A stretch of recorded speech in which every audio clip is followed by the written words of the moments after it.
झारखंड अटल बिहारी वाजपेयी जी की देन है। मैं आपको बता दूं, इस झारखंड का लंबा इतिहास है। तो उन अधिकारों का क्या होगा? आप तो एक मामूली भी चीज भी नहीं दे पा रहे हैं। जब सरना धर्म कोड की जो डिमांड है, यहाँ के उपायुक्त हुआ करते थे, ये सारे झारखंड के आदिवासियों की जमीन लूटने का श्रेय अगर किसी राजनीतिक दल को है को सम्मान देने के लिए इतिहास में एक नया बदलाव किया कि एक आदिवासी महिला को भारत के सर्वोच्च पद पर ला करके बैठाई। और आप लोग का कहना है कि बीजेपी आदिवासी का विरोध करती है, इसमें क्या कहना चाहिए? देखिए, सचमुच ऊपर से देखने में आपको दिख रहा है कि द्रौपदी मुर्मू जी हमारे देश के राष्ट्रपति हैं और संजोग से ये नवंबर महीना 15 नवंबर को हम लोग बिरसा मुंडा जो हमारे शहीद योद्धा है झारखंड के स्वतंत्रता आंदोलन की, तो उसके जयंती को आपको अनुसूचित जनजाति यानी गौरव दिवस के रूप में मनाने की घोषणा भी भाजपा की तरफ से हुई है। तो इसी देश के अंदर में दो चीज़ें एक साथ चल रही हैं। एक तरफ आप आदिवासी समुदाय से देश के लिए राष्ट्रपति बना रहे हैं, हम जनजातीय गौरव दिवस भी मना रहे हैं, और दूसरे तरफ हम लोग क्या देख रहे हैं, ये मध्य प्रदेश में जो है भाजपा के नेता के शागिर्द आदिवासी के चेहरे पे पेशाब कर रहा है। आप देखिए तो मणिपुर जैसे प्रदेश में जहां आदिवासी मैती समुदाय की यानी कुंवारी लड़कियों को नंगा करके परेड कराया जा रहा है, हम तो सवाल करेंगे कि ये कौन सा गौरव दिवस है? इस गौरव दिवस के नाम पर आप जो आदिवासियों को जो गुमराह करना चाह रहे हैं, उनके सारे अधिकार, जिस CNT SPT एक्ट की बात कर रहे थे, भारत के संविधान में जो 5वीं अनुसूची में बहुत सारे आदिवासियों के लिए अधिकार दर्ज हैं, तो उन अधिकारों का क्या होगा? आप तो एक मामूली भी चीज भी नहीं दे पा रहे हैं। जब सरना धर्म कोड की जो डिमांड है, यहाँ के आदिवासी लंबे समय से कह रहे हैं कि ये जो जनगणना होगी उसमें आप सरना धर्म कोड को शामिल करिए। आप सरना धर्म कोड का सवाल ही कहीं पे उठा नहीं रहे हैं, बल्कि जाति जनगणना करने से आप पीछे हट रहे हैं। तो ये तय है कि आप जो कह रहे हैं, आपकी कथनी और करनी में घोर असमानता है, और आपके मकसद को झारखंड के आदिवासी तो बखूबी जानते हैं। और इसीलिए बहुत कुछ हमको लग रहा है कि ये जो कह रहे हैं कि झारखंड अटल बिहारी वाजपेयी जी की देन है। मैं आपको बता दूं, इस झारखंड का लंबा इतिहास है, और इस लंबे इतिहास में अगर आज़ादी का आंदोलन अगर 100 सालों तक चला है, 90 सालों तक चला है, तो अलग राज्य की लड़ाई भी 70 सालों तक चला है। ये कोई गुजरात नहीं है, ये कोई मध्य प्रदेश नहीं है, ये कोई उत्तर प्रदेश नहीं है। इस राज्य के लिए हजारों लाखों लोगों ने अपनी जान की कुर्बानी दिया है। आज जिस जमीन पे आप खड़ा हैं, आप देखिए कौन लोग लूट रहे हैं, किसकी सरकार ने लूटा।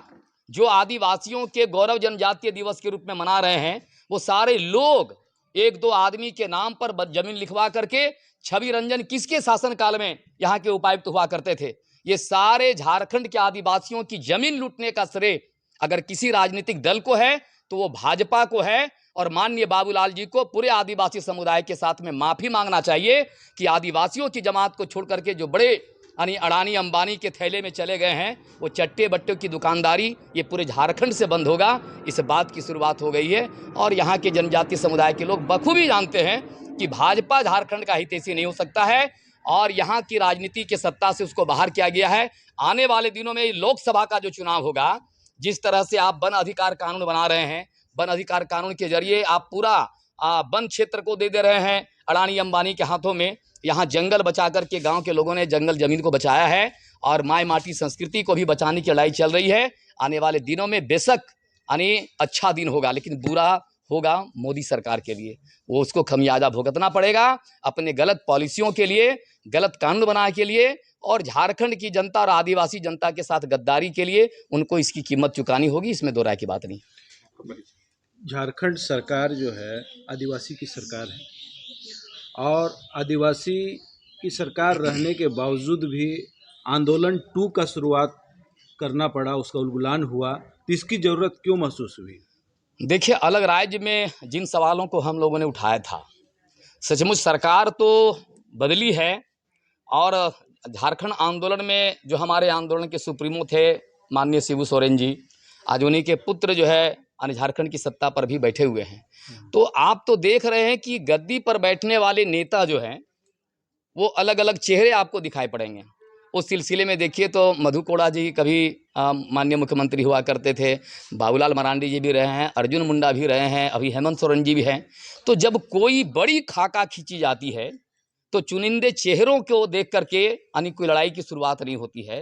झारखंड बेशक जो है, जो झारखंड आंदोलन 2 की जो शुरुआत हम लोग कह रहे हैं, तो ये झारखंड आंदोलन 2 की जो शुरुआत है, झारखंड की जल जंगल जमीन को बचाने का सवाल है। ये केंद्रीय सरकार के द्वारा जो कानून यहाँ बन रहे हैं, बड़े बड़े कॉरपोरेट घरानों को आप एनओसी, वन विभाग की ज़मीन आमतौर पर नहीं दी जाती थी, आप ऊपर एनओसी दे रहे हैं और फैक्ट्री कल कारखानों के लिए करवा रहे हैं। लेकिन आप ये देखिए कि इस तरह का जो अंधेर गर्दी जो चल रहा है, अंधेर नगरी चौपट राजा, टके सिर भाजी टके सिर साजा, तो वो नहीं चलेगा। और ये झारखंड आंदोलन उलगुलान 2 की जो शुरुआत हुई है, ये झारखंड में एक और लंबी छलांग मारने का है।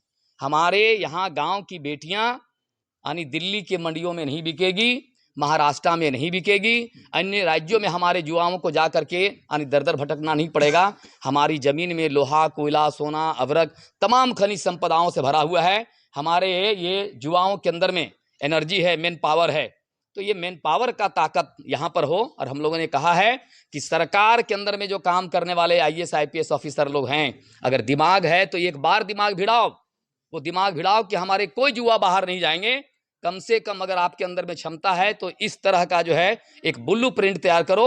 यहाँ फैक्ट्री हो, यहाँ एग्रीकल्चर हो, यहाँ तमाम ऐसे खनिज को लेकर के जो चल रहा है, हम बन गए हैं कोयला चोर, कहीं अवरक का चोर बन जा रहा है, कहीं लकड़ी चोर बन जा रहा है। तो हम इस धरती के असली मालिक और हमको चोर की संज्ञा मिल रही है। और बड़का चोर थानों में बैठ करके और बड़े पुलिस अधिकारियों के साथ दोस्ती गांठ करके और एक नंबर का लूट का राज चल रहा है। तो ये बारीकी से तमाम चीज़ों को हम लोग समझते हैं। और दूध का दूध, पानी का पानी झारखंड आंदोलन 2 में होगा। लड़ाई ही झारखंड का एक नया भविष्य संवारेगा, इसमें दो राय की बात नहीं है। और एक लास्ट सवाल है, आदिवासी की ज़मीन को बचाने के लिए CNT एक्ट बना है, SPT एक्ट बना है, पेशा भी कानून आ रही है, तो फिर माय माटी संस्कृति बचाओ मोर्चा बनाने के पीछे मकसद क्या है? देखिए, मैं इस माई माटी मोर्चा के कार्यक्रम में हूँ। मैं आपको बता दूं कि खास करके जो है ये CNT SPT एक्ट जिस के बारे में सवाल हो रहा है, मैं आपको बता दूं कि जितने तरह के यानी मर्ज है उसकी दवा भी उतनी है। जितना तरह के लोगों के सवालत है, कानून उतना ही बना हुआ है। सवाल उठता है कानून का इम्प्लीमेंट करने का, और जहाँ कानून को लागू करने का सवाल है तो कानून बनाने वाले और कानून की निगरानी करने वाले कि वो इम्प्लीमेंट हो रहा है कि नहीं हो रहा है, उसी के मन में पाप है। सरसों से भूत झाड़ते हैं, अब जब सरसों में ही भूत हो तो आप समझ सकते हैं कि भूत कैसे झड़ेगा। तो ये जितने अधिकारी हैं वो लोग एक नंबर का जमीन चोर है, और हर सरकार के दौर में जमीन की चोरी हो रही है। इसलिए CNT SPT एक्ट लागू नहीं होगा, ये तय बात है। ये बिरसा के जो ये नवंबर का जो महीना बिरसा के जयंती का है, झारखंड के अंदर में एक नया उलगुलान 2 खड़ा होगा। और हम अपने जंगल जमीन, अपने पूरा माय माटी और संस्कृति की रक्षा करने के लिए हम लोग काफ़ी हैं। एक बिरसा नहीं, कई बिरसा पैदा होंगे। मरना होगा तो शहादत देना होगा तो दिया जाएगा, लेकिन ये लड़ाई कमज़ोर नहीं पड़ेगी। एक से एक लोग इस लड़ाई में शहादत देने के लिए तैयार हैं। लड़ेंगे और जीतेंगे। ये तमाम लुटेरा, माफिया और अधिकारी ये समझ लें, अगर आप काम नहीं करेंगे तो आपको भी, ये हमारा जो आंदोलनकारी है, हमारे जो लोग हैं झारखंड के, हम आपकी हाजिरी काटेंगे और सीधी टकराहट होगी बड़े अधिकारियों और झारखंडी जनता के बीच में। और देखिए आने वाले दिनों में क्या होता है, देखते रहिए आगे क्या क्या होता है।